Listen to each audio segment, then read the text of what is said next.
Hey everyone, welcome back. Ready for another deep dive? Always. Awesome. Today we're going to get into the career and the insights of the Romanian football legend, Ilie Dumitrescu. Sounds great. Yeah, so to do that, we've got articles, interviews, like all sorts of stuff, and it's a really, really fascinating story. What's interesting about Dumitrescu is that it's not just his skills on the pitch, Yeah. but you also get a glimpse into an era of Romanian football. Yeah. Like the ups and downs, the highs, the You lows. get a snapshot of that whole period, and we're talking about, Romania's incredible run in the '94 World Cup. I mean, that win against Argentina, it's legendary. Absolutely. And then on top of that, we've got Dumitrescu's take on guys like Maradona and Messi, iconic teams like Guardiola's Barcelona. Sachi Zalan. Yeah, Sachi's Milan. I mean, he's got some really strong opinions. Oh, yeah. And we'll also get into just kind of a feel for football back in the 90s. The Yeah. Premier League, playing in Mexico, all those different challenges. Oh, and get this. There's a story about one of his teammates who apparently drank an entire bottle of Jack Daniels the night before a match. Really? Yes. Wow. I know. Talk about pregame rituals. Yeah, that's a new one. Okay, so let's get into this. Let's start with Dumitrescu, the player. Where did this all begin? Well, his story starts with Steaua Bucharest, which is one of Romania's biggest clubs. He joined their youth academy when he was only 8. 8 years old. Wow. Yeah. Can you imagine that kind of dedication? And what's interesting is that this was during Steaua's golden age. They had just won the European Cup in '86. Oh, wow. So he's coming up in this environment where they're at the very top. Absolutely. It's the only Romanian club to have ever won the European Cups. It was a huge deal. And you can imagine the kind of environment Dumitrescu grew up in. The expectations, the pressure, it all played a role in shaping him as a player. So he makes his debut for Stoa at 18, but then he gets loaned out to a club called Olt Scorniș. Was that pretty typical back then? Loan spells were a common thing back then. It was a way to give young players more experience. In his case, it was a way for him to play regularly, but he was actually put in a more defensive position than he was used to. Oh, interesting. Because he was known as a winger, right? Exactly. But at Old Scorniș, he played left and right fullback. So he's adapting. Maybe this is helping him develop a deeper understanding of the game. It could have. I mean, it definitely shows his adaptability right. Yeah. Okay, so he comes back to Stoa, becomes a key part of the squad. He's playing alongside guys like Marius Locătue and Gheorghe Hagi. This is when his career really takes off, I imagine. This is when things really start to take off for him. During this period, he wins the Romanian Cup in '92, the championship in '93, and also reaches the quarterfinals of the Cup Winners' Cup that same year. So he's really establishing himself as a force. And then, of course, we have to talk about 1994, the World Cup, where Dumitrescu and the whole Romanian team really capture the world's attention. That World Cup was a defining moment for him, and particularly that match against Argentina in the round of 16. It's a game that's still talked about today in Romania. Okay, let's break down that legendary match. Romania versus Argentina, round of 16. I mean, the tension must have been off the charts. Oh, the stakes were incredibly high. I mean, Argentina, they were a powerhouse. Romania was the underdog. But what's interesting is that Dumitrescu was actually playing as a striker. Hold on, so he's not even playing in his usual position. No, his natural position was on the wing. That's a bold move by the coach, Ilie Dumitrescu. Yeah, Dumitrescu decided to play him as a striker. And Dumitrescu, he questioned it at first. I bet he did. I mean, he's known for his speed and his skill on the wing. Exactly. He'd cut inside, deliver those dangerous crosses. So playing him as a striker was a gamble. So did it pay off? It really did. He had a performance for the ages. His first goal, that free kick in the 11th minute, it was stunning. Just caught the Argentine goalkeeper Luis Ilie completely off guard. I can just imagine the crowd erupting. Like, the Romanian fans are going wild, momentum shifts completely in their favor, but Argentina equalized with a penalty kick, right? Yeah, they did. So how did Romania respond to that? They didn't let it faze them.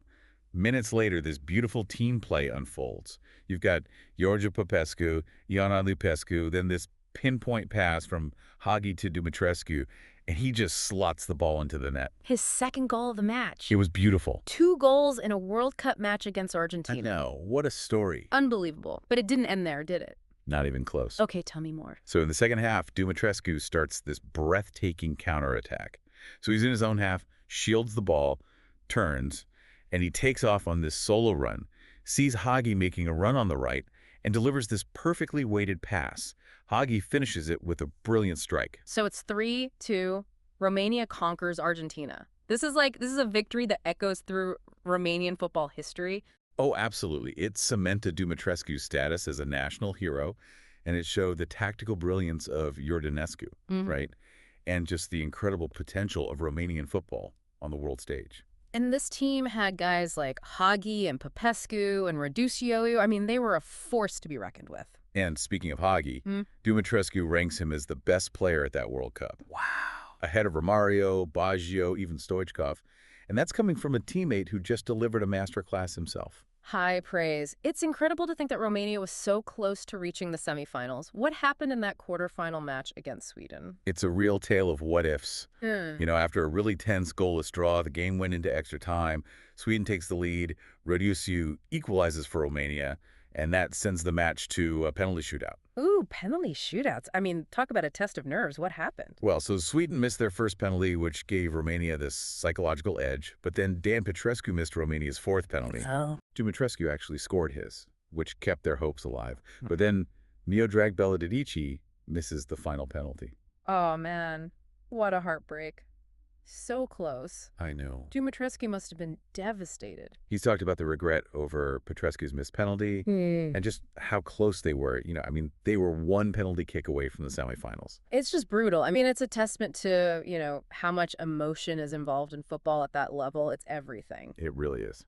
Okay, so Dumitrescu comes back from the World Cup, a hero. I mean, what happens next in his career? Well, Tottenham Hotspur, they noticed his performance at the World Cup. They paid a hefty fee, £2.6 million, to bring him to the Premier League.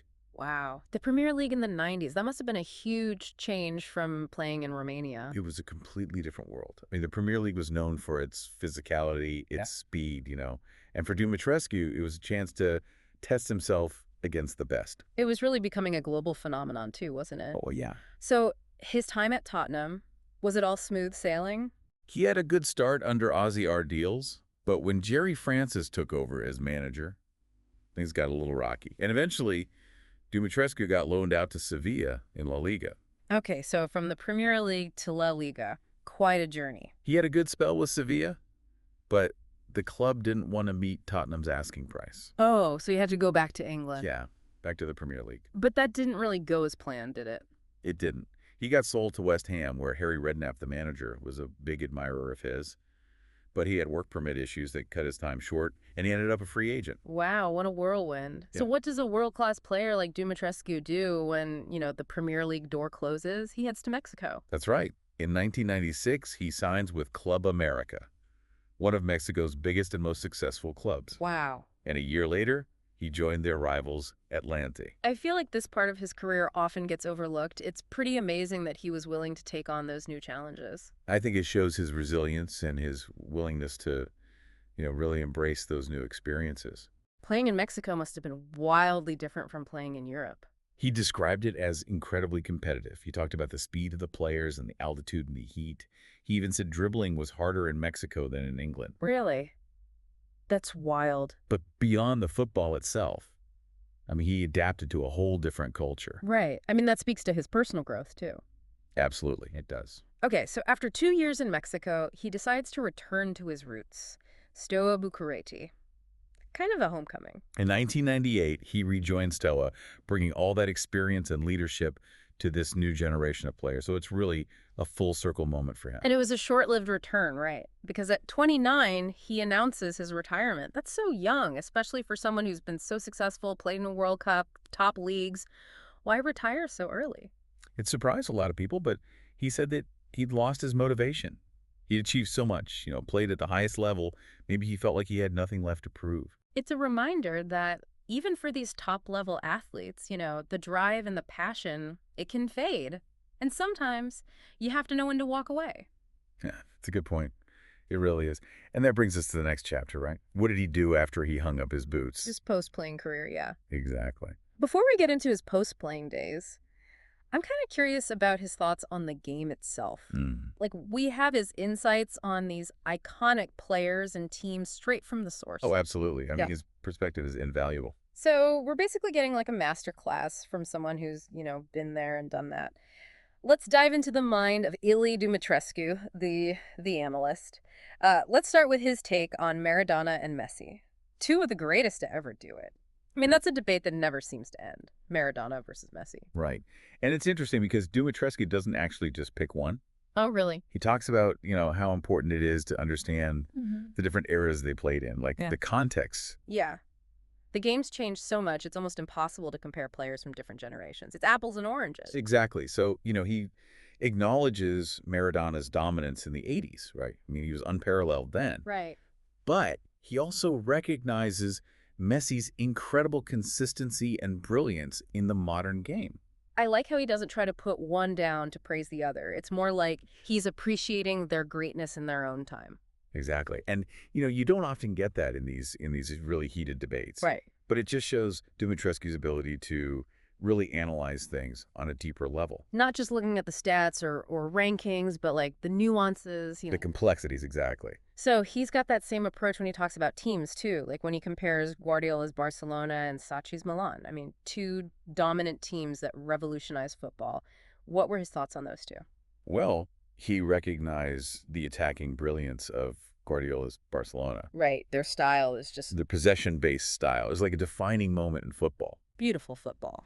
But when it came to, defensive solidity, the tactical discipline, he felt like nothing topped Sacchi's Milan. So he's appreciating those different paths to success. He loved Barcelona's, beautiful game, the control, the passing, but he also acknowledged Milan's efficiency, their organization. There's more than one way to leave your mark on the sport, right? Like different styles, different approaches that can all achieve greatness. Exactly. Now, we can't forget about Dumitrescu's time as a manager after his playing days. Yeah.